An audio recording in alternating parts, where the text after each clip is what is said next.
राजेश विटेकरजी नमस्कार। परभणीमध्ये परिस्थिती सध्या नियंत्रणाबाहेर जाताना दिसतेय। आंदोलक आक्रमक झालेले आहेत। आपलं पहिलं आवाहन काय आहे सगळ्यांना? नमस्कार। काल जी काही घटना घडलेली आहे ती अत्यंत दुर्दैवी आहे। जागेवरच त्या माथेफिरू व्यक्तीला पोलिसांनी पकडलेलं आहे, त्याला अटकही केलेली आहे। परंतु सध्या परिस्थिती हातच्या बाहेर आहे। निश्चितच जिल्हाधिकारी आणि आमचे पोलीस अधीक्षक चांगल्या पद्धतीने काम करत आहेत।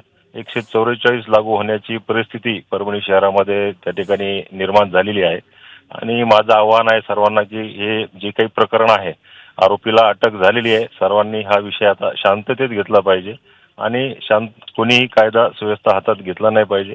सर्वांनी शांतता पाळली पाहिजे असं मी आव्हान या ठिकाणी करत आहे सर्वांना।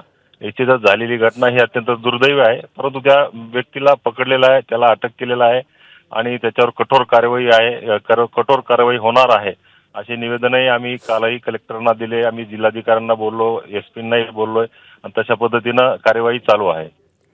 राजेश विटेकरजी, कालपासूनच जमाव संतप्त झाला होता, रास्ता रोको करण्यात आलं होतं, रेल रोको करण्यात आलं होतं आणि ही सगळी परिस्थिती पाहता पुरेशी पोलिसांची कुमक तिकडे तैनात केली गेली नाही का?